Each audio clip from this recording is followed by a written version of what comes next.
ओम नमः सिद्धेभ्यः।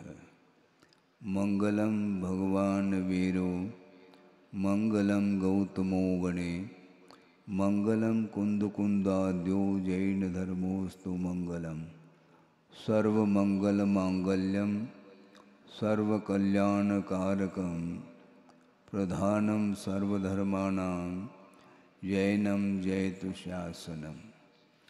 अहिंसा परमो धर्म की, महावीर भगवान की। प्रातः स्मरणे परम पूजाचार्य गुरुवर श्री विद्यासागर जी मुनि महाराज की जय।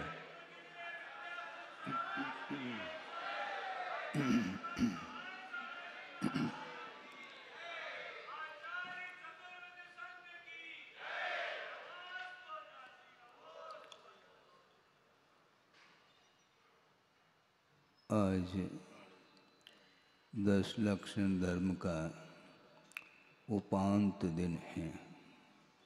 उपांत दिन का अर्थ ये है सेकंड लास्ट। कल अंतिम दिन उत्तम ब्रह्मचर्य के विषय में समझेंगे। उसके पहले उत्तम आकिंचन्य धर्म की चर्चा यहाँ की जा रही है। किंचित मात्र भी पर वस्तु मेरी नहीं हो सकती है, ऐसा भाव जो आता है मन में, वही आकिंचन्य धर्म का विषय बनता है। अपने आत्मा में लीन होने के लिए पर वस्तु बाधक सिद्ध होता है, क्योंकि विश्व में अनंतानंत पदार्थ हैं जो जानने योग्य हैं। ज्ञातुम योग्य ज्ञेय ऐसा कहा। जानने योग्य जो पदार्थ हैं वे ज्ञेयभूत पदार्थ माने जाते हैं। जिसका जैसा स्वरूप है वैसा देखना, ये ज्ञेय का संबंध ज्ञान के साथ होता है। किंतु कुछ ऐसे भी अनंतानंत पदार्थों में पदार्थ हैं जो ज्ञेयभूत होते हुए भी उनका प्रयोजन नहीं है। उन्हें हेयभूत सामग्री कहा है। और एक उपादेयभूत तत्व का अर्थ ग्रहण करने योग्य जो प्राप्तव्य होता है उसका नाम शुद्ध परमात्म तत्व कहा है। और शुद्ध परमात्म तत्व को प्राप्त करने के लिए जो उपादेयभूत पदार्थ हैं तो वो पंच परमेष्टि हैं। पंच परमेष्टि के अलावा अन्य पदार्थों के साथ जब तक आत्मा का संबंध रहेगा तब तक वह शुद्ध परमात्म तत्व की उपलब्धि नहीं हो सकती है। इस प्रकार आगमकारों का कहना है। सोचो, विचार करो। अतीत की ओर दृष्टि रखते हैं तो बड़ा विस्मय होता है। मैं स्वयं विस्मय, मुझे आश्चर्य हो रहा है। जिस समय संघ में प्रवेश हुआ था उस समय शरीर की अपेक्षा से बहुत कम उम्र थी इस शरीर की, और एजुकेशन बिल्कुल ना के बराबर, और भाषा का कोई ज्ञान नहीं है। मातृभाषा कन्नड़ है और एजुकेशन जो है वह मराठी मीडियम से हुआ, और संघ में प्रवेश हो रहा है। मैं सोच रहा था मुझे प्रवेश मिल रहा है, बहुत बड़ी उपलब्धि है ये। और मुझे इस बात को लेकर के आश्चर्य हो रहा था कि देखो, मेरे पास ज्ञान बिल्कुल ना के बराबर समझ लो, सिवाय नमोकार मंत्र के अलावा मुझे और कोई भी ज्ञान नहीं था और प्रवेश मिल रहा है। योग्यता होगी तभी तो प्रवेश मिला है।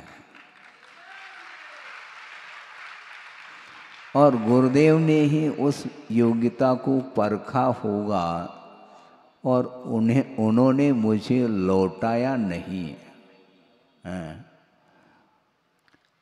धीरे धीरे धीरे विकास होता है। आप बीज बोते हैं, बीज का वपन करते हैं और वह अंकुरित होने के लिए कितना समय लगता है? लगभग 7-8 दिन तो लग ही जाता है। तो उसी प्रकार धीरे धीरे विकास होता है। ये धैर्य उनके अंदर था, गुरुदेव के अंदर, इसका विकास होगा। मुझे लगता था कि क्या विकास होगा। एक पतली सी किताब मुझे दी गई थी, वह अभी भी स्मरण में आता है। वह विषय अक्षय क्षेत्र महावीर्य में प्रवेश हुआ और जो ही वस्त्र परिवर्तित हुए और आजीवन व्रत हमें प्राप्त हुआ, उस समय एक छोटी सी पतली सी किताब हमें दी गई थी और एक माला, वो भी सोने चांदी की नहीं, सूत की माला थी।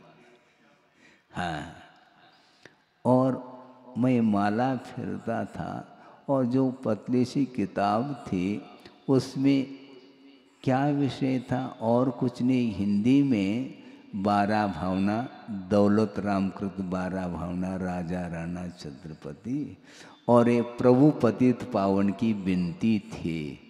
हमने सोचा ये विनती ठीक है, प्रभु से और गुरु से विनती करने से अपने आप ही बेड़ा पार हो जाएगा।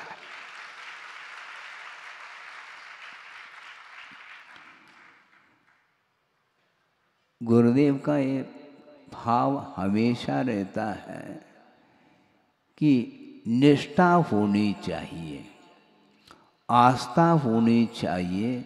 समर्पण भाव यदि आता है तो निश्चित रूप से उसको निश्चिंत होकर के धर्म ध्यान करना चाहिए। क्योंकि विकास होगा क्या नहीं होगा, उन्नति होगी क्या नहीं होगी, ये विकल्प नहीं रखना चाहिए। क्योंकि विकल्प के साथ कभी भी उन्नति होती नहीं है।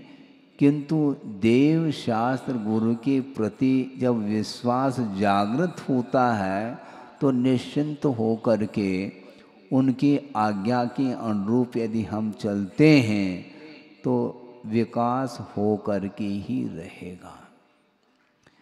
एक हाइकू मैं रख रहा हूँ आपके सामने जो गुरुदेव ने ही दिया है।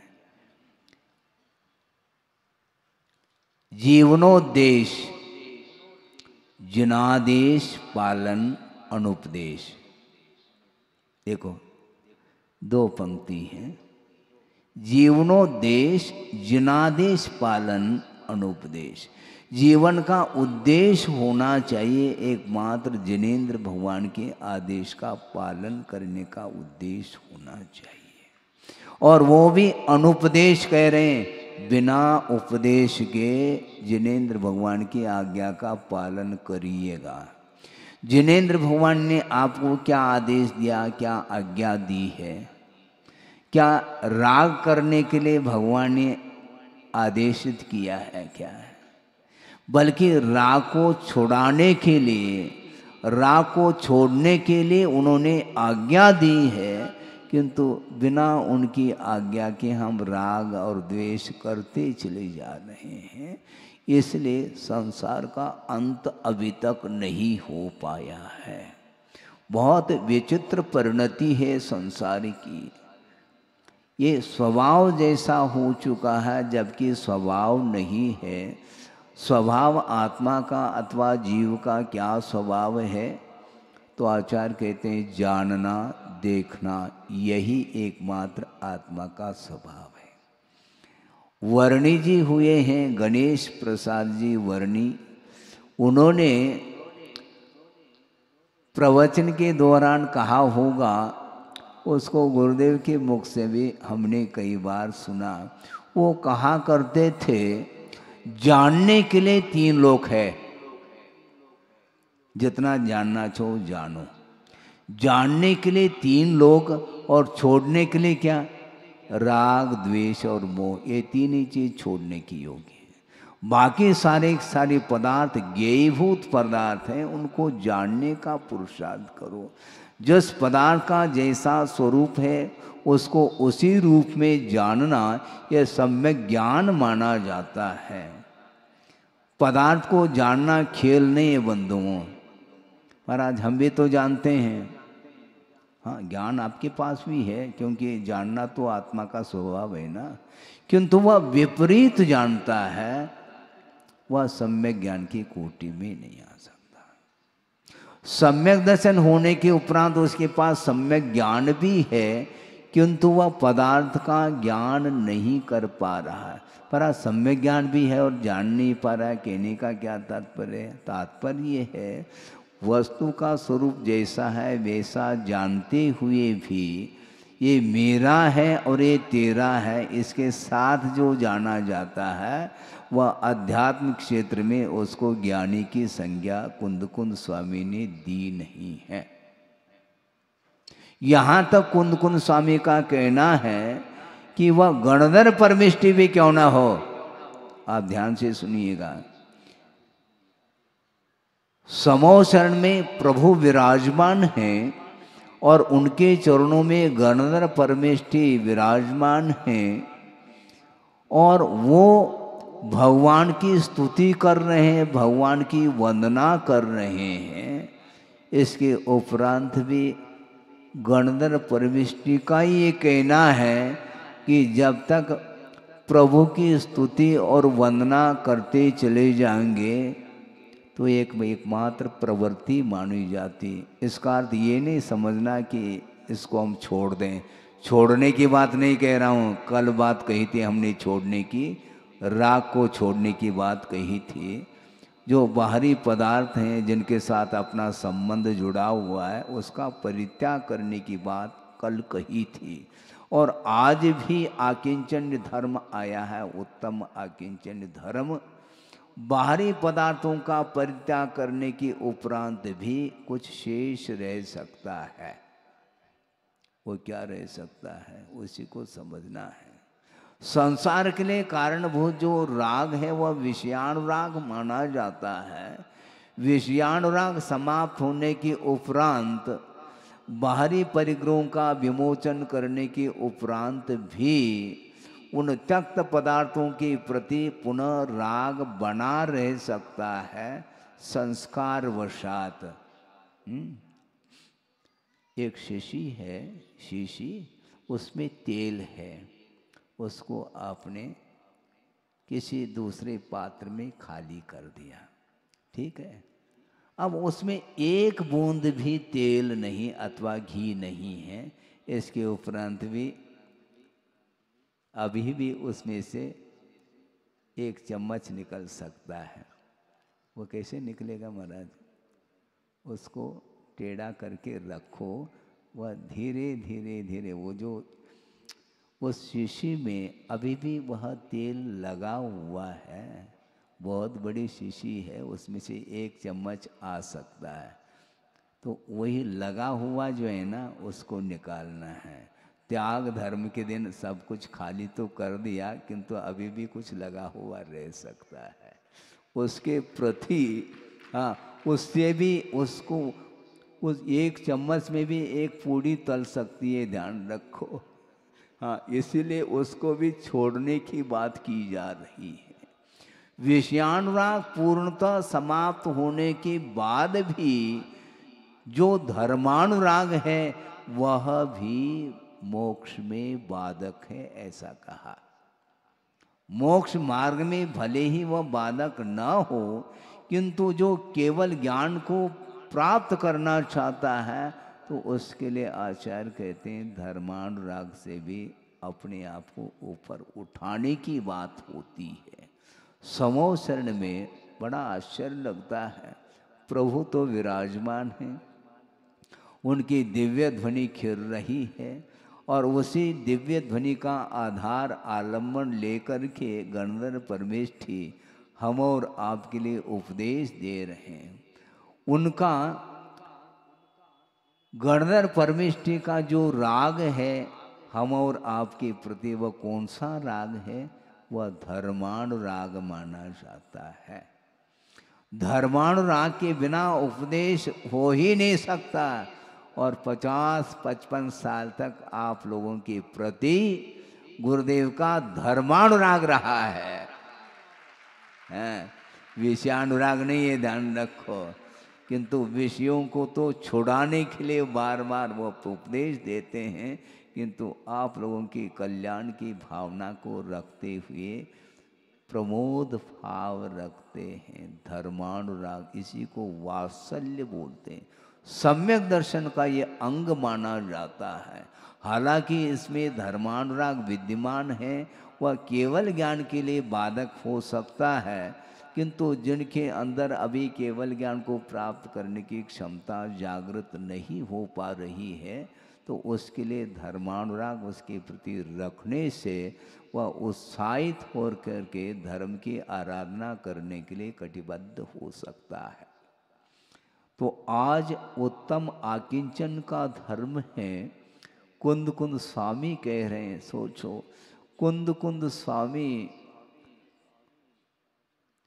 वहाँ तक पहुँचना बहुत कठिन है, किंतु गुरुदेव ने कुंद कुंद उनकी जो परिणति, उनकी जो साधना जो थी, कुंद कुंद तो रहे नहीं, किंतु कुंद कुंद के साहित्य तक पहुँचने के लिए हम लोगों के लिए गुरुदेव ने जो दिया है, दिया दे दिया, उन्होंने प्रकाश दिया है। कुंद कुंद को कौन जानता था, किंतु उनकी गहराई, उनके चिंतन और उनके जो उपदेश, वहाँ तक पहुँचने के लिए गुरुदेव ने हम लोगों के लिए बहुत अथक परिश्रम किया है, तब कहीं जाकर के कुंद कुंद को समझ पा रहे हैं। कुंद कुंद स्वामी ने अपने अध्यात्म ग्रंथ में बिल्कुल स्पष्ट शब्दों में लिखा है, गणधर परमेष्ठी भी क्यों न हो, वे जब तक उपदेश देते रहेंगे, जब तक प्रभु की स्तुति वंदना आदि करते रहेंगे, तब तक विश्व का तो कल्याण उनके द्वारा हो सकता है, किंतु आत्म कल्याण का अर्थ केवल ज्ञान यदि प्राप्त करना चाहते हैं तो उन्हीं का कहना है, परमाणु मात्र भी यदि परवस्तु के प्रति राग है तो वह आत्मा को नहीं जान सकता, ऐसा स्पष्ट उल्लेख किया है। परमाणु मित्त यम्प्य हो रागादीनम तो विज्जदे जस, नविसो जान दे अप्पा नयम तो सौवाग मदरो भी, सर्वागम धर अपि आत्मानम न जानाते, ऐसा कहा। समस्त आगम का पारगामी भी क्यों न हो, द्वादशांग का पाठी भी क्यों न हो, और वे द्वादशांग के पाठी तो रहे कौन, गणधर परमेष्ठी। दिव्य ध्वनि का आलम्बन लेकर के उन्होंने आगम की रचना की है, द्वादशांग की पाठी है, सकल श्रुतधारी है। इसके उपरांत भी वो स्वयं ही कह रहे हैं, परमाणु मात्र भी यदि पर वस्तु के प्रति राग विद्यमान है तो वह आत्मा का ज्ञान नहीं कर सकता। वीतराग स्वसंवेदन संभव नहीं, यह स्पष्ट शब्दों में कहा है। इसके उपरांत में कुछ ऐसे भी स्वाध्यायशील व्यक्ति हैं जो चतुर्थ गुण स्थान में, जहाँ पर बिल्कुल न अनुव्रत है न और कुछ है, असंयम की भूमिका में वो वीतराग स्वसंवेदन उन्हें होने लगा। आजकल हमें विस्मय होता है, कुंद कुंद का जो साहित्य है उसका अवलोकन उनको बारीकी से कर लेना चाहिए। परमाणु मात्र भी यदि राग विद्यमान है तो वह आत्मा का ज्ञान नहीं कर सकता, अर्थात आत्मा का वीतराग स्वसंवेदन उन्हें नहीं हो सकता। फिर ऐसी स्थिति में असंयम की भूमिका में अविरत दशा में बस उस सम्यक दृष्टि को वीतराग स्वसंवेदन कहाँ से हो सकता है। यद्यपि स्वसंवेदन से रहित कोई भी जीव नहीं है, किंतु स्वसंवेदन अलग है और वीतराग स्वसंवेदन अलग है। हाँ, आपको संवेदन होता क्या नहीं है? महाराज हमें समझ में नहीं आता कि ये क्या समय, आत्मा तो दिखाई देती नहीं। और आत्मा आत्मा आप 10 दिन हो गए आत्मा की चर्चा करते हुए, हमें बात समझ में नहीं आती। अच्छी बात है। किसी ने कहा आपको समझ में नहीं आती ना आत्मा क्या है। उन्होंने कहा ये जो जलता हुआ जो अंगारा है ना, वो हाथ में ले आओ थोड़ा सा, तो समझ में आ जाएगी आत्मा क्या है। हाथ में अंगारा को ले लो तो समझ में आ जाएगा कि आत्मा का क्या स्वरूप है। आत्मा अमूर्त है ना, किंतु जो आत्मा चिल्ला रही वही आत्मा, ये ध्यान रखो। शरीर कभी चिल्लाता नहीं है, आत्मा चिल्लाती है। डेड बॉडी, उसमें संवेदन है। और बोलते क्या, महाराज ये तो जड़ की क्रिया है। अच्छा, आत्मा की क्रिया नहीं, जड़ की यदि क्रिया है तो अवसान होने के उपरांत उस जड़ में क्रियाएं होनी चाहिए। कोई भूत प्रविष्ट हो जाए तो बात अलग है भैया, उसकी जिम्मेदारी हमारी नहीं है। हाँ, वो कूदने लग जाए ये अलग वस्तु, किंतु उस शव में कोई भी अब प्राण रहे नहीं, जीव निकल गया है। जब तक जीव था तब तक उस शरीर में एक्टिविटी थी, क्रियाएं होती थी, किंतु जो ही अवसान हो जाता है तो वह शरीर जड़ माना जाता है। किंतु लोगों की धारणा ये है खाना पीना उठना बैठना ये केवल जड़ की क्रिया है। गलत बात है ये जड़ की क्रिया नहीं, ये आत्मा की क्रिया, ये ध्यान रखो। क्योंकि राग पूर्वक संसारी प्राणी सारी क्रियाएं करता है और बोल रहा है ये जड़ की क्रिया, ये ठीक नहीं है।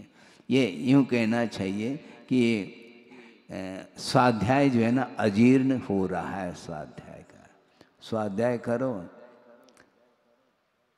कैसा करना स्वाध्याय आप ही बताओ महाराज। हम ही सब कुछ बताएंगे तो आप क्या करोगे फिर है? आपको समझना है, क्योंकि पर पदार्थ के प्रति राग हमेशा बना रहता है संसारी प्राणी का। इसलिए जो विषयानुराग है वो पूर्णतः अभाव को प्राप्त हो जाए, और धर्मानुराग से भी जो ऊपर उठता है उसके लिए आत्मा का दर्शन हो सकता है। ये कुंद कुंद स्वामी ने कहा है। परमाणु मात्र भी यदि पर वस्तु के प्रति राग है, निश्चित रूप से आत्मा का संवेदन वह वीतराग संवेदन के रूप में नहीं हो सकता है, ऐसा उन्होंने कहा है। जब गणधर परमिष्टि के लिए भी कहा जा रहा है, वो भी वीतराग स्वसंवेदन उनको कब होगा?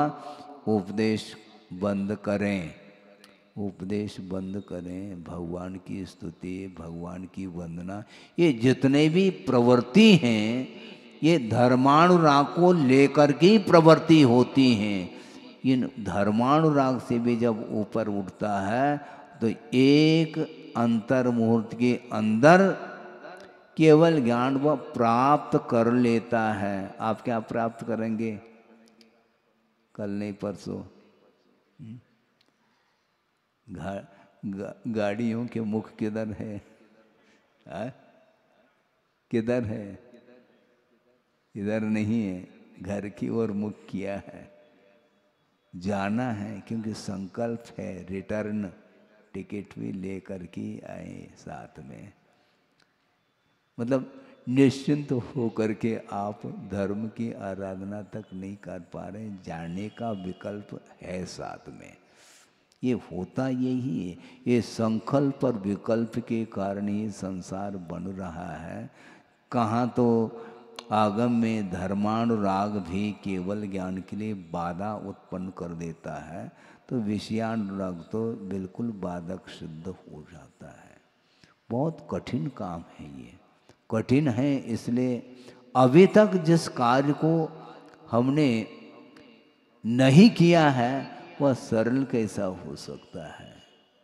निरंतर धर्म की आराधना मान लो आपने अतीत में की भी है, तो भी इस धरती पर हम क्यों बैठे हैं, ये बहुत बड़ा प्रश्न है।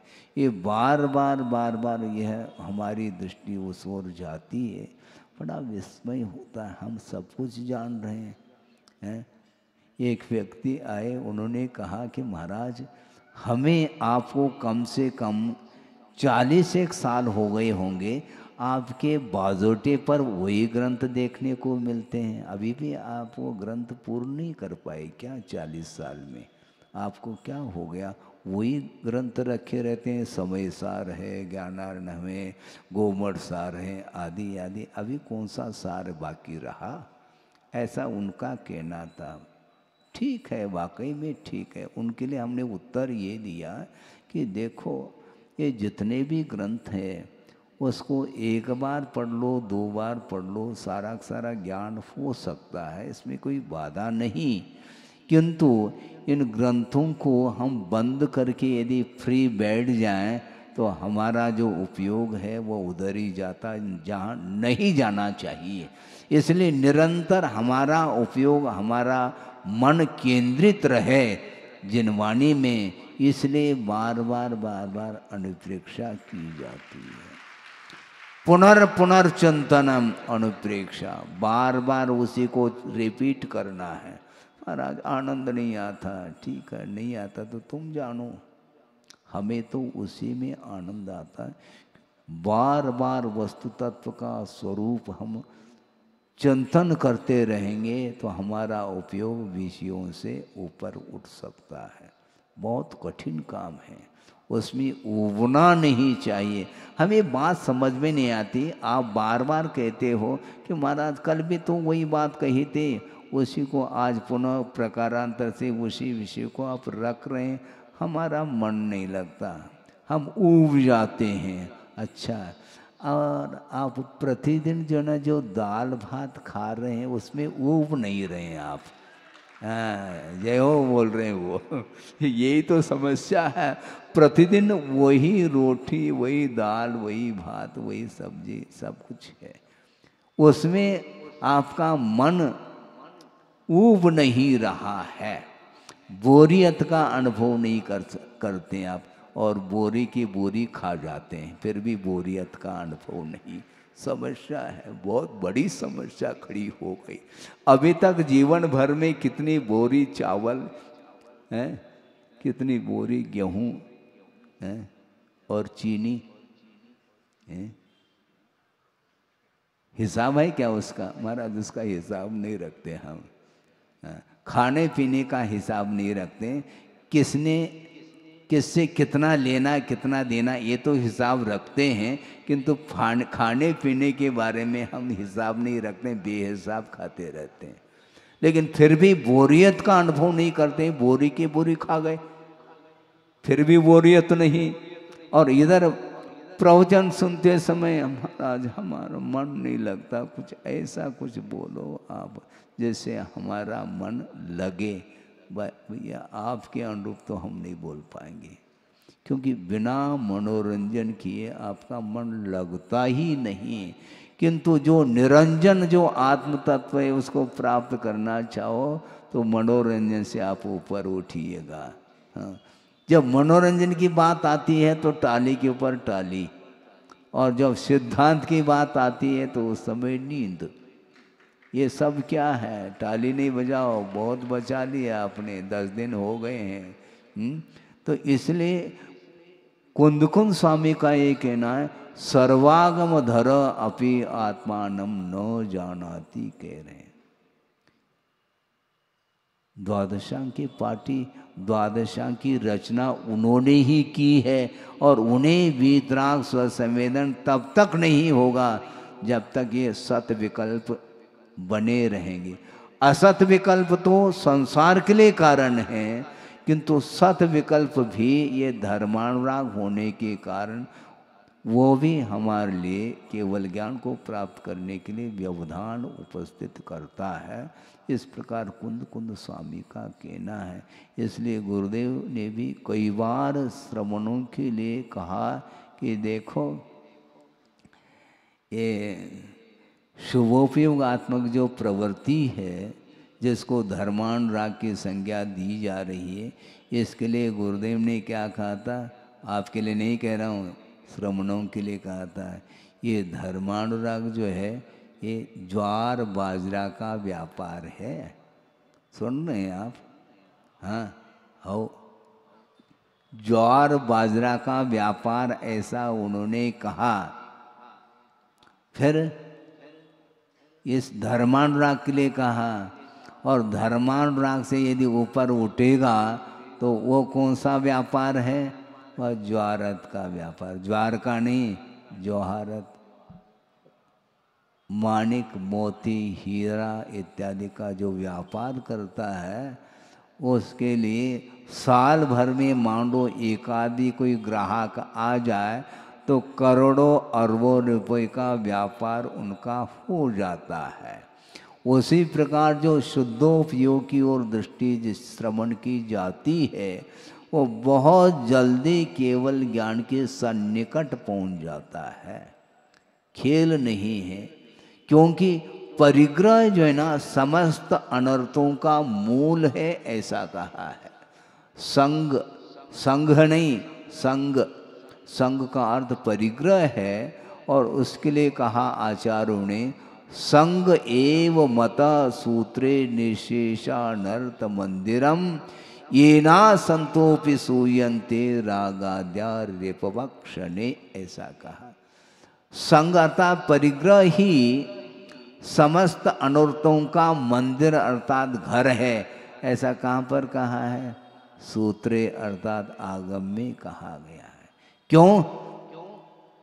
जिस परिग्रह के कारण रागादिक उत्पन्न नहीं हो रहे थे, उस परिग्रह के कारण ही एक क्षण में ही रागादिक जो शत्रु है वो उत्पन्न हो जाते हैं। रागाद्या रेपवक्षणे सूयन्ते असंतो अपि, नहीं रागादिक भाव उत्पन्न नहीं हो रहे हैं, किंतु परिग्रह का आलम्बन लिया नहीं, रागादिक भाव उत्पन्न होने लगे। सोचो विचार करो।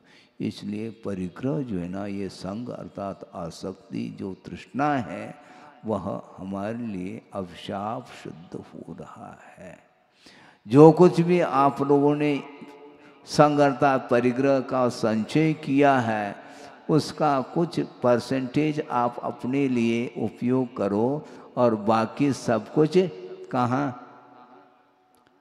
या तो जिनालय में या तो पूर्ण आयु में। पूर्ण आयु जीना चाहो तो सारा सारा वह वित्त पूर्ण आयु में अथवा जिनालय में ट्रांसफ़र कर लो, तो सबसे बढ़िया उत्तम है वो। हाँ बिल्कुल, क्योंकि वैसे कहने से आप लोग नहीं देते हैं, तो इस प्रकार कहना तो पड़ेगा।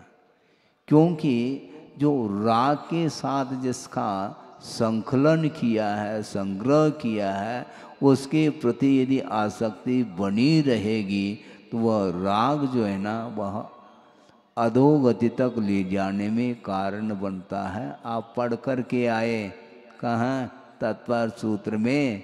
कहाँ पढ़ा? छठे अध्याय में। बहु आरंभ और बहु परिग्रह, बहुत आरंभ और बहुत परिग्रह के माध्यम से वह दुर्गति का अर्थात अधोगति का पात्र बनता है। इसलिए वो कमाया हुआ जो वित्त है उसका सदुपयोग करो। वित्त का अर्थ होता है, और वित्त का अर्थ ज्ञान भी होता है। वित्त का अर्थ ज्ञान भी होता है, और वित्त का अर्थ परिग्रह भी होता है। इसलिए बुद्धिमत्ता उसी में है कि उस वित्त का हैं? समर्पण किनके चरणों में? भगवान के चरणों में। जैसे कल कह रहे थे ना, कल वासुपूजनाथ भगवान को निर्वाण का लाभ हुआ है, उनके चरणों में आप निर्वाण लाडू चढ़ाएंगे। वहाँ पर तो एक लाडू चढ़ाओ, लेकिन जो कुछ भी है उसका वासुपूजनाथ भगवान के चरणों में चढ़ा दो तो ज़्यादा अच्छा, क्योंकि आपको भी जल्दी जल्दी निर्वाण की उपलब्धि हो जाए। सोचो, विचार करो, ये राग छूटता नहीं, राग छोड़ना पड़ता है। हाँ, राग जो है ना वो छूटता नहीं, छोड़ना पड़ता है। मान लो घाव हो गया किसी अंग में और उसका ड्रेसिंग करके उसके ऊपर पट्टी बांध दी गई। अब 24 घंटे में पुनः उस पट्टी को निकाल करके ड्रेसिंग करना है, तो उस पट्टी को निकालते समय क्या महसूस होता है आपको? निकालो नहीं, ऐसा बोलते हैं, क्योंकि निकालते समय उसमें से खून आ सकता है, इसी को बोलते हैं, वह चिपक जाता है। उसी का इसी प्रकार राग जो चिपका हुआ है उसको निकालते समय संसारी प्राणी को आंखों में आंसू आता है। निकालो नहीं, छुड़ाओ नहीं। भैया तुम छोड़ो या नहीं छोड़ो, वो छूटेगा। अंत समय में तो छूटना ही, सब कुछ छूटना है। जब शरीर ही छूट रहा है तो शरीर से पृथक भूत वो संपदा क्या साथ में ले जाओगे क्या? नहीं ले जा सकते। इसलिए विषाण राग से अपने आप को दूर करना चाहिए। दूर नहीं हो पाता है, ये एक प्रकार से स्वभाव जैसा बना हुआ है, इसलिए ऐसा होता है। शायद हमने आपके सामने ये प्रसंग रखा होगा पूर्व में भी, किंतु नए नए शिविरार्थी आदि आए हैं, उनके सामने भी यह इस प्रसंग को रख दिया जाए तो अच्छा है। प्रसंग बना रहे, क्योंकि 1-2 दिन बाद तो फिर समाप्त ही है, खेल ही समाप्त है ये है। इसलिए जब तक है तब तक सुनो।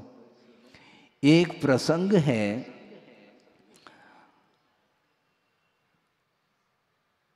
वीर निर्वाण महोत्सव, 25वां वीर निर्वाण महोत्सव मनाया जा रहा था। कहाँ पर? अजमेर में। उस समय मेरा संघ में प्रवेश नहीं हुआ था, उस समय की बात है। और बड़े विशाल पैमाने में जुलूस निकाल दिया, और गुरुदेव भी उस समय थे। और कई दिनों से एक व्यक्ति के मन में भाव था, क्योंकि गुरुदेव का नाम उस समय भी सब लोग जानते थे। आचार्य श्री की साधना, उनका ज्ञान, ये सब कुछ ज्ञात था सब लोगों को। यहाँ तक कि जैनेतर समाज में भी उनका नाम सब लोग जानते थे। और एक दार्शनिक व्यक्ति और साथ साथ तार्किक भी थे वो।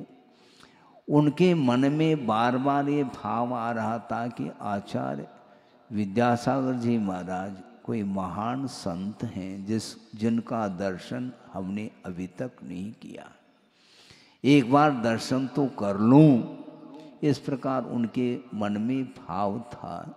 और उस सभा में आए थे और बैठे थे, तत्व चर्चा चल रही थी। उस समय की बात है ये।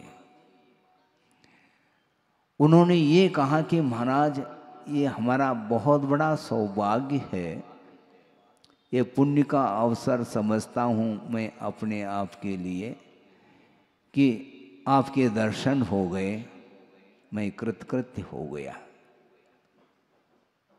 आपकी साधना हम सुनते थे, आपके ज्ञान के विषय में भी चारों ओर वह सुगंधी फैली हुई थी, अभी भी है।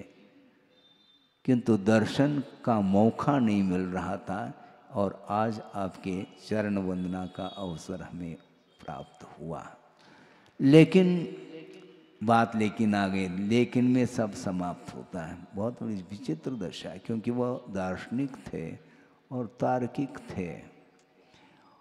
महाराज, एक विकल्प मन में आ रहा है, यदि आप कहो तो मैं अपने मन की बात रख दूं। हाँ, क्यों नहीं रख सकते हैं, आप रख सकते हैं, निसंकोच होकर के रख सकते हैं। लेकिन महाराज, हमें डर लगता है। डरने की क्या बात है, जो मन में विचार है, जो भाव है, उसको बिल्कुल बालक के समान व्यक्त कर सकते हैं।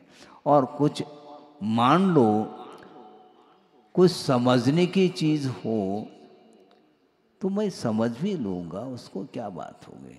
और आपकी जो भावना है, उस भावना के अनुरूप मुझे कुछ परिवर्तन भी करना होगा, मान लो, तो भी मैं सोच लूँगा, कोई बाधा नहीं इसमें।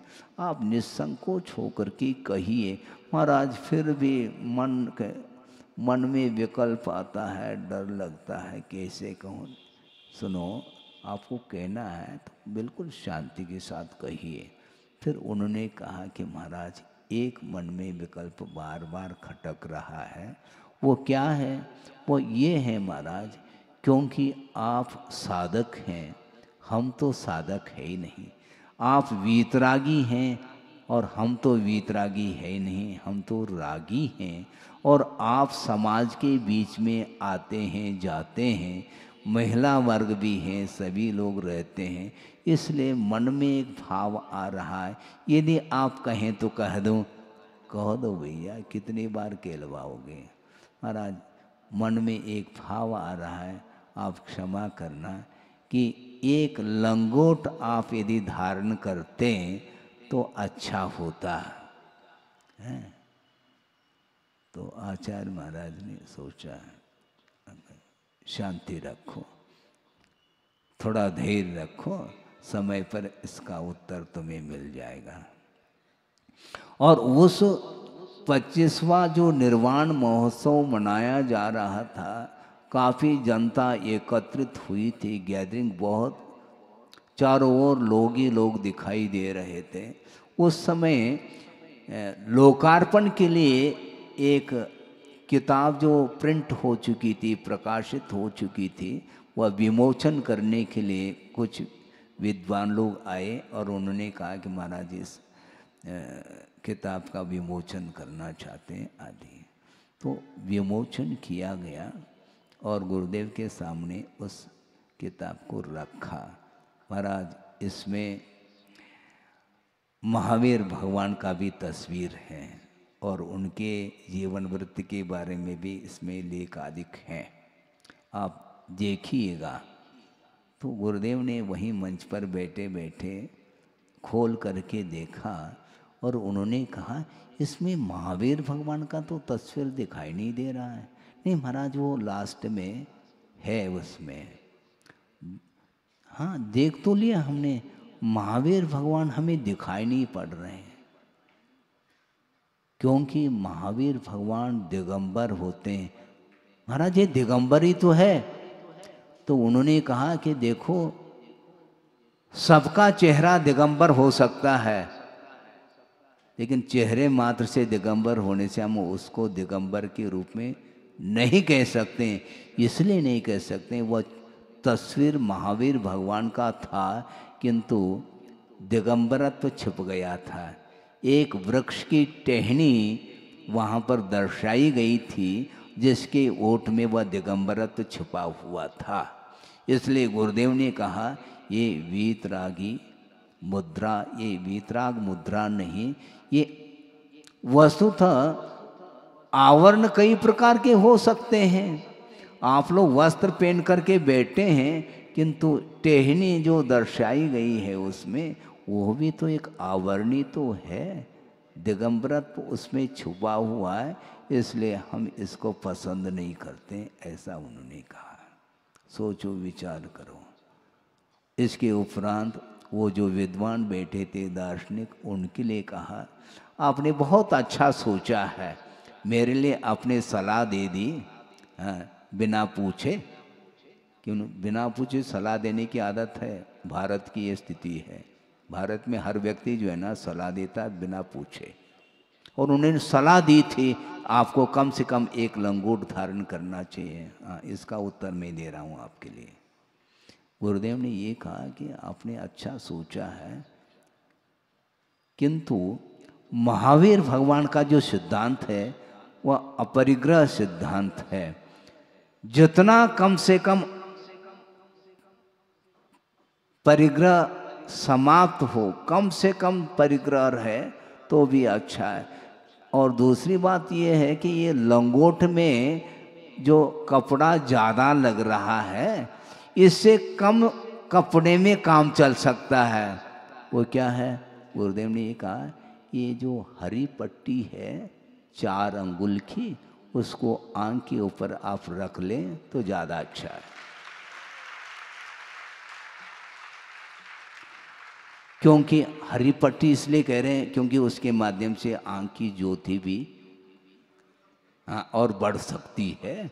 इसलिए लंगोट में तो कपड़ा और ज़्यादा लग रहा है, परिग्रह ज़्यादा लग रहा है, कम परिग्रह में काम हो सकता है। इसलिए आप कभी भी वीतरागी साधु देखने में आ जाए तो उस समय आप अपने आँखों के ऊपर एक हरी पट्टी लगा दें तो ज़्यादा उपयुक्त है।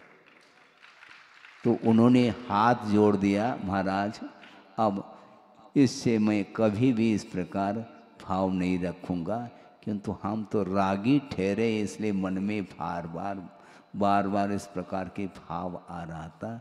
तो गुरुदेव ने कहा कि वीतरागी जो होते हैं वो रागी में भी वह वीतरागता को ढूंढते हैं, और रागी भी वीतरागता में राग ढूंढ रहा है। समस्या तो ये खड़ी है। बहुत विचित्र परिणति है संसारी प्राणी की। जो संत होते हैं, श्रमण होते हैं, वो बिल्कुल अंतरंग से और बहिरंग से पूरी तरह से राग का अभाव हो चुका है। बहिरंग परिग्रह का विमोचन करने के उपरांत भी जब तक अंतरंग राग बना रहता पर वस्तु के प्रति, तब तक वह निष्परिग्रही नहीं माना जाता। अंतरंग जो परिग्रह है, क्रोध, कषाय इत्यादि, उसको समाप्त करने के लिए ये एक साधना है। बहिरंग परिग्रह का विमोचन करने के उपरांत भी पूर्व कोटि तक वह साधना कर सकता है, करता है। इसके उपरांत भी कोई नियामक नहीं, कोई अनिवार्य नहीं है कि उसको केवल ज्ञान हो जाए। और यदि मान लो अंतरंग परिग्रह से भी ऊपर उठ गया तो अंतर मुहूर्ति पर्याप्त है, केवल ज्ञान को लेकर के उठता है। वो बहुत कठिन काम है। इसलिए परिग्रह के प्रति जो परिग्रही होता है वह राग की ही बात करता है, कभी भी वह वीतरागता की ओर उसकी दृष्टि जाती नहीं है। वो समय अजमेर में इस विषय को रखा था गुरुदेव ने, हमने सुना और उसको प्रवचन में भी उन्होंने इस प्रसंग को दिया है।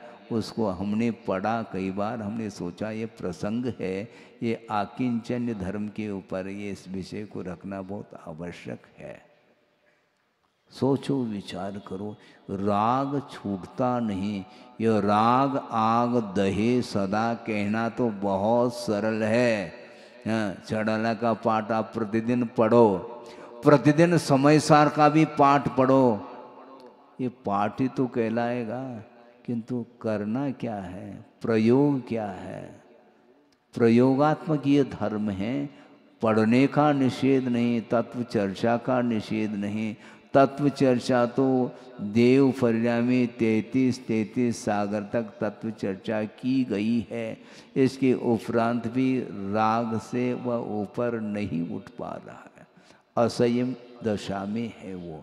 और यहाँ पर संयम धारण करने का अवसर है और यह गमा रहा है संसारी प्राणी। कई बार ये शाम को वहाँ पर शिवरात्रि आते हैं और जिज्ञासा भी रखते हैं, महाराज हमारा मन नहीं लग रहा। भैया शिविर में बैठे हो, तुम्हारा मन नहीं लग रहा, पर और 10 दिन के लिए आए, फिर बाद में वही याद आता है, हम क्या करें। भैया धीरे धीरे धीरे प्रयास करो, अपनी शक्ति के अनुरूप राग को कम करने का पुरुषार्थ करना चाहिए।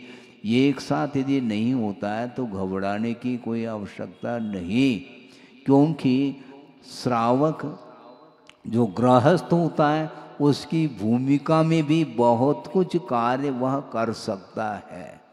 यहाँ तक कि तीर्थंकर प्रकृति के बंध के परिणाम, विशुद्धतम परिणाम उसके अंदर हो सकते हैं, और वो भी संयम के अभाव में हो सकते हैं। तो इससे बढ़ करके और कौन सा विकास हो सकता है? षोडश कर्ण भावना भाव। महाराज आज भाग करके क्या करना, क्योंकि आपने कहा था केवली श्रुत केवली के पाद मूल में तीर्थंकर प्रकृति का बंध होना है, और आज तो होना है ही नहीं, तो काय को भाएं। अरे पुनः वही, ये व्यवसाय नहीं, ये ध्यान रखो। फल मिले, परिणाम निकले अथवा न निकले, संस्कार तो डालना ही चाहिए। अनंतकालीन जो अज्ञान के संस्कार डिलीट नहीं हो पा रहे हैं, इसलिए निरंतर आपको वैराग्य भावना, 12 भावना और षोडश कारण भावना और मेरी भावना, तेरी भावना नहीं, मेरी भावना, इन्हें मेरी भावना का अर्थ क्या? आचार्य कहते हैं मेरी भावना, हम जो चाहते हैं तुम चाहोगे तो काम होगा, नहीं तो नहीं होगा। भगवान क्या चाहते हैं? भगवान कुछ नहीं चाहते हैं, यही चाहते हैं सारे सारे भगवान बन जाए तो ज़्यादा अच्छा है। लेकिन बने कैसे? उपदेश सुनने मात्र से भगवत पद की उपलब्धि नहीं हो सकती, किंतु राग का अभाव करना पड़ता है, और राग का अभाव करना बहुत कठिन हो जाता है, और राग का अभाव बिना भेद विज्ञान के संभव नहीं है बंधु। भेद विज्ञान का अर्थ ही है कि मेरा क्या स्वरूप है और पराया उसका क्या स्वरूप है, ये स्वरूप का बोध होना चाहिए। ये मेरे तेरे की जो वृत्ति है यही परिग्रह है। मेरा कुछ नहीं, मैं अकेला हूं।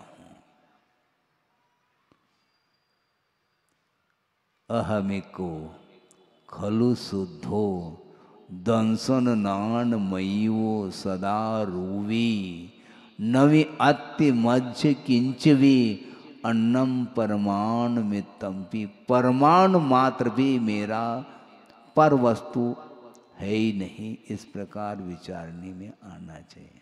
महाराज परमाणु मात्र मेरा नहीं, बाकी सब मेरा है, वह ऐसा अर्थ निकालने लगा वो।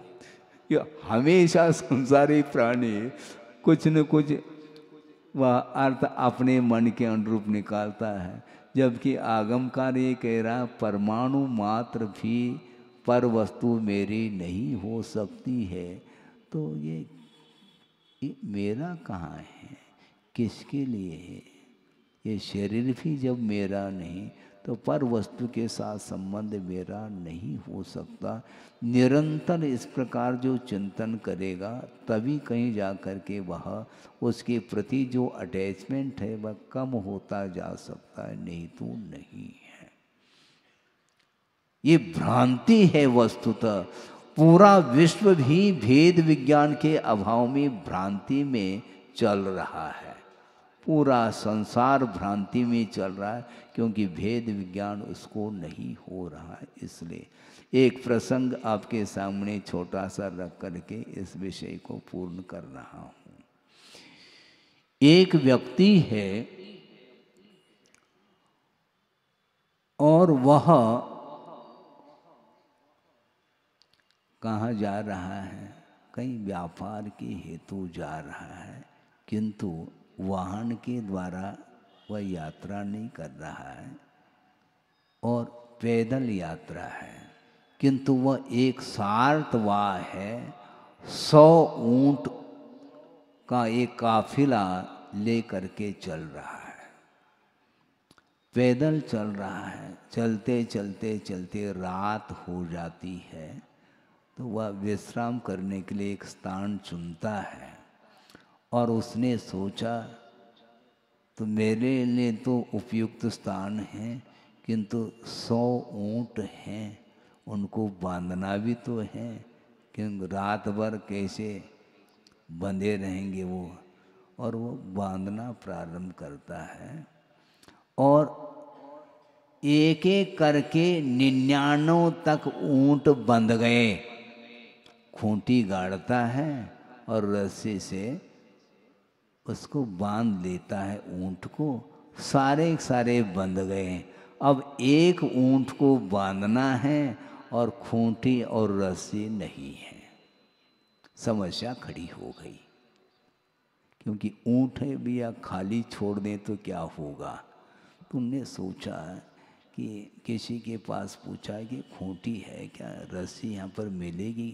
नहीं, यहाँ पर रस्सी भी नहीं मिलेगी, खूंटी भी नहीं मिलेगी, फिर कैसे बांधेंगे? तुम चिंता नहीं करो, मैं बांध देता हूँ उसको। अच्छी बात है भैया, बिना खूंटी और बिना रस्सी आप ऊँट को बांधने का प्रयास कर रहे हैं। आपका कौन सा प्रयास है हमें समझ में नहीं आ रहा। तुम चिंता नहीं करो भैया, मैं बांध देता हूँ, चलो अभी आपके साथ चलता हूँ। उसके साथ वह पहुँच गया व्यक्ति और वो कहता है मैं बांधूंगा, तुम चिंता नहीं करो। 99 बंध गए कि नहीं? हाँ, 99 ऊँट बंध गए, कोई बाधा नहीं। अब वो क्या करता है, वह करता कुछ नहीं, वह खूंट ले लिया, खूंट है ही नहीं, और वह इस प्रकार प्रयास उसको सुनाई दे कि खूंटी गाड़ी जा रही है। बस ऊँट सुन रहा है, हाँ हमें भी बांधा जा रहा है। अच्छा, और वह झूठी खूंटी गाड़ी जा रही है और झूठी रस्सी उसके गले में बांध दी जाती, तो वह बैठ जाता है वो ऊँट। हाँ, अभी टाली नहीं बजाना। और वह ऊँट बैठ गया बिना खूंटी बिना रस्सी के। वह सोच रहा कि मुझे भी बांध दिया गया। अब सुबह हो जाता है तो सारे 99 ऊँट जो थे उनकी रस्सी और खूंटी उखाड़ दी गई, रस्सी को निकाल दिया, सारे खड़े हो गए। वो जो ऊँट बैठा है वो बैठा ही रह गया। समस्या खड़ी हो गई, समस्या फिर खड़ी हो गई। तो उसी व्यक्ति को बुलाया, तुमने कौन सा मंत्र किया, ये ऊँट उठ ही नहीं रहा है। मंत्र कुछ नहीं किया, ध्यान रखो वो भ्रांति में है, उसको अभी खड़ा कर देता हूँ मैं, तुम नहीं खड़ा कर पाए, कैसे करोगे? और वह खूंटी उखाड़ दी उसके सामने, जो खूंटी थी नहीं, और उखाड़ने का एक दृश्य उसके सामने दिखाया गया। और गले की रस्सी खोल दी, खोलने का एक एक्टिंग किया गया है और कुछ नहीं किया गया है। वो उसके माध्यम से वो ऊँट खड़ा हो गया। अर्थ यह है कि वो भ्रांति में है, जबकि उसके गले में न रस्सी है न खूंटी को गाड़ी गई है। इसके उपरांत भी एक भ्रांति है कि मुझे बांधा गया है। उसी प्रकार संसारी प्राणी, पूरा विश्व ही भ्रांति में वह चल रहा है, स्वयं ही उलझता चला जा रहा है। उलझाने वाला कौन है? कोई कौन उलझाने के लिए आता है? लेकिन भजन क्या करते हैं आप? सुलझाओ भगवान तुमरे बिना हमरा कोई नहीं। अच्छा, वो भगवान इसीलिए बैठे हैं क्या? तुम उलझते चल जाओ और वो सुलझाने के लिए बैठे हैं क्या? वो भगवान काय के लिए बैठे हैं? भगवान की आराधना करो, तुम उलझते चले जा रहे हो। भगवान उलझा रहे हैं क्या? भगवान तो सुलझाने के लिए बैठे नहीं, ये ध्यान रखो। तुम सुलझना चाहो तो वो बैठे हैं, तुम्हें सुलझना ही नहीं है तो भगवान भी उतर करके आ जाए, तुम्हें कोई भी सुलझा नहीं सकता। ये ध्यान रखो। भेद विज्ञान जब तक नहीं होगा, आत्मा का स्वरूप जब तक ज्ञात नहीं होगा, पर क्या आत्म तत्व क्या, शरीर का क्या स्वरूप, आत्मा का क्या स्वरूप, संसार का क्या स्वरूप, मोक्ष का क्या स्वरूप, पाप और पुण्य का क्या स्वरूप है, इस विषय में जब तक आपको जानकारी प्राप्त नहीं होगी आगम के माध्यम से, और मात्र जानकारी मात्र पर्याप्त नहीं, जानने के उपरांत पर को पर के रूप में जानने के उपरांत उसका विमोचन जब तक तुम हृदय से नहीं करोगे, तब तक कभी भी आकिंचन्य धर्म का स्वाद नहीं ले पाओगे। ये ध्यान रखो, आकिंचन्य का अर्थ किंचित मात्र भी पर वस्तु मेरी नहीं हो सकती है। इस प्रकार की जब साधना होगी तब कहीं जा करके वह विकास के कुछ चिन्ह, कुछ सिम्टम्स दिखाई पड़ सकते हैं। पूर्व कोटि तक भी साधना करने के उपरांत भी भीतर वह पर वस्तु के प्रति राग जब तक विद्यमान रहेगा, तब तक वह वीतराग स्वसंवेदन संभव नहीं है। इसलिए आचार्यों का ये कहना है कि वस्तुतः आत्म तत्व को छोड़ करके पर वस्तु के साथ संबंध रखना ये अज्ञान का परिणाम माना जाता है। सम्यक ज्ञान होने के उपरांत भी जिस प्रकार असत विकल्पों से ऊपर उठा जाता है, उसी प्रकार सत विकल्प से जब ऊपर उठ जाता है तब जा करके वह ध्यान अवस्था बनती है, जिसको शुद्धोपयोग की संज्ञा दी है। शुभोपयोगात्मक जो प्रवृत्ति होती है उसके माध्यम से स्व का हित तो होता है और पर का भी हित होता है, किंतु स्व का हित होते हुए भी वह शुभोपयोगात्मक जो प्रवृत्ति है उस प्रवृत्ति के माध्यम से परंपरा से मुक्ति मिलेगी। साक्षात उसको स्वर्ग की उपलब्धि होती है जब शुक्ल ध्यान जिसको शुद्धोपयोग की संज्ञा दी है अध्यात्म भाषा में, जब शुद्धोपयोग में वह लीन हो जाता है तो वह अंतर्मूर्त में ही वह निर्वाण का लाभ ले सकता है। इसलिए आकिंचन धर्म के विषय में आप लोगों ने समझा, एक दो उदाहरण के माध्यम से, केवल उदाहरण भी याद रह जाए तो अच्छी बात है, लेकिन खाली उदाहरण ही याद नहीं रखना, किसके लिए उदाहरण दिया ये भी तो कम से कम ध्यान में रखना चाहिए। ध्यान रहता नहीं, मन रहता है, शरीर यहाँ पर बैठा रहता है, लेकिन विकल्प निरंतर चलते रहते हैं। निरंतर नहीं, भावना नहीं, विकल्प की कोई भावना नहीं होते हुए वो विकल्प स्वाभाविक रूप से वो उठते ही रहते हैं। इसलिए उन विकल्पों से, कौन से विकल्पों से दूर होना, अपने को संसार के लिए कारणभूत जो संकल्प विकल्प हैं उसका परित्याग करना है। बाकी पंच परमेष्टि की आराधना के रूप में जो विकल्प हैं वह सत विकल्प माने जाते हैं, उसके माध्यम से ही वस्तुतः मोक्ष तत्व को हम प्राप्त कर सकते हैं। इसलिए पंच परमेष्टि की आराधना करने में जो विकल्प हैं वह उन विकल्पों को निरंतर करते रहिए, क्योंकि वह है नहीं। किसी ने कहा कि ये भी विकल्प है, तो हे बुद्धि से भक्ति करोगे क्या भगवान की? भगवान की भक्ति हे बुद्धि से नहीं, किंतु भोजन करो हे बुद्धि से, ये तो करो नहीं। भोजन को तो चाव से करता है और भगवान की भक्ति तो वो तो करते ही रहते हैं महाराज। कितना करना, प्रतिदिन वही करना क्या, प्रतिदिन खा भी तो रहे हो। प्रतिदिन भोजन करने में तो वह ऊब नहीं रहा है और भगवान की भक्ति करने में उसको बोरियत का अनुभव होता, ये ठीक नहीं माना जाता है। इसलिए पंच परमेष्टि की आराधना निश्चिंत हो करके उपादेय भूत जो परमात्मा तत्व है उसको प्राप्त करने के लिए यदि प्रभु की आराधना और गुरु की आराधना करोगे तो निश्चित रूप से आकिंचन धर्म आपके जीवन में आ सकता है, और उस उत्तम आकिंचन्य धर्म के माध्यम से ही आत्मा में लीन होने का अवसर प्राप्त हो सकता है। हो इस पवित्र भावना के साथ अहिंसा परमो धर्म की जय। बोधि समाधि परिणाम शुद्धि स्वात्मोपलब्धि शिव शोक सिद्धि चिंतामणिम चिंतित वस्तुदाने त्वा मंद मानस्य ममास्तु देव। परम पूजाचार्य गुरुवर श्री विद्यासागर जी महाराज की जय। जल जल चंदनिया